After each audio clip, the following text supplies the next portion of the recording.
कुछ पाने जाते हैं। सद्बुद्धि, मुझे सद्बुद्धि दो, मुझे भक्ति का दान दो, मुझे भक्ति दीजिए गुरुदेव, मुझे सद्बुद्धि दीजिए। हम लेने गए हैं तो लेने वाले का हाथ सदा नीचे होता है और देने वाले का हाथ ऊपर होता है। तो हम गुरु के शरण में लेने आए हैं, ज्ञान और बुद्धि, सद्बुद्धि लेने आए हैं, तो हमें झुकना होगा और जितना झुकेंगे उतना हमें मिलेगा। और जूझे तो फिर खाली रह जाएंगे। देखिए, जो संतों का ज्ञान है, गुरुदेव का जो ज्ञान है, वो अपना ज्ञान अपने जेब में नहीं रखते, अपने थैले में नहीं रखते।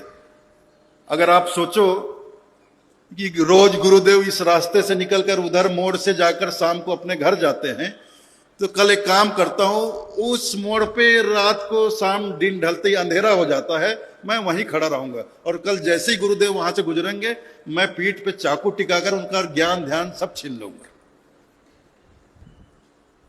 कुछ लोग ऐसा सोचे तो ठीक वैसा ही किया।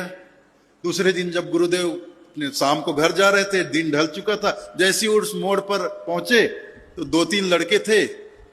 अब उनके अंदर समर्पण की भावना नहीं थी। वो सोचे जैसे संसार से लूट पाट कर धन संपत्ति ले लेते हैं, ये तो बेचारा साधु संत है, ये क्या हमसे लड़, इसका ज्ञान ध्यान भी हम लूट लेंगे। तो जैसी मोड़ पे पहुंचे उन्होंने टिका दिया देसी कट्टा पीछे, किसी ने चाकू टिका दिया। ए भाई महाराज संत, ए संत जी, ओ पंडित जी, जितना भी ज्ञान ध्यान तुम्हारे पास है मेरे हवाले करो, लाओ निकालो, मुझे दो, मेरे हवाले कर दो बस। तो गुरुदेव क्या कहेंगे, पंडित जी क्या कहेंगे मालूम? अरे बेवकूफ, ज्ञान ध्यान को इतनी आसानी से प्राप्त करना अगर आसान होता, सच होता, तो दुनिया में कोई अज्ञानी नहीं होता। हर कोई लूटपाट करके ज्ञान को प्राप्त हो जाता है। लूटपाट करके, जूझ कर, गुरु के साथ बकवास करके, आर्गुमेंट करके, बहस करके, अमर्यादित रूप से बहस करके आप कुछ नहीं पा सकते, खाली रह जाओगे। गुरु से पूछा जाता, लेकिन बहुत विनम्र भाव से।